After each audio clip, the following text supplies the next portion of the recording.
تو اسی طرح رفع دین پر آپ نے قرآن اٹھا رہے ہیں، پہلے آپ دلیل لے آئیں کہ آپ صلی اللہ تعالیٰ علیہ وآلہ وسلم نے ہمیشہ رفع دین کیا ہو، اور نہیں تو ہم آپ کو بتائیں گے کہ آپ صلی اللہ تعالیٰ علیہ وآلہ وسلم نے منع فرمایا ہے۔ یہ جو آپ کہتے ہیں اتنی حدیثیں کرنے کی ہیں، آپ 200 حدیثیں لے آئیں کرنے کی، ایک ہی حدیث کافی ہے جس میں آپ صلی اللہ تعالیٰ علیہ وآلہ وسلم نے منع فرما دیا، بلکہ ہم آپ کو مسلم سے دکھا رہے ہیں کہ آپ نے منع فرمایا ہے، نسائی سے دکھا رہے ہیں آپ صلی اللہ تعالیٰ علیہ وآلہ وسلم نے منع فرمایا ہے۔ تو آپ دلیل لے آئیں، دلیل سے بات کریں کہ ہمیشہ آپ صلی اللہ تعالیٰ علیہ وآلہ وسلم نے رفع دین کیا ہے۔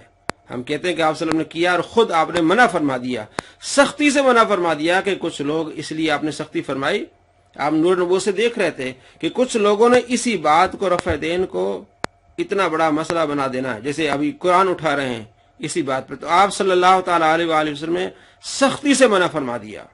دوستو آپ کو معلوم ہوگا کہ اس طرح جھوٹے قرآن اٹھائے جاتے ہیں، اللہ تعالیٰ ایسے لوگوں کے شر سے محفوظ رکھے۔ السلام علیکم ورحمۃ اللہ وبرکاتہ۔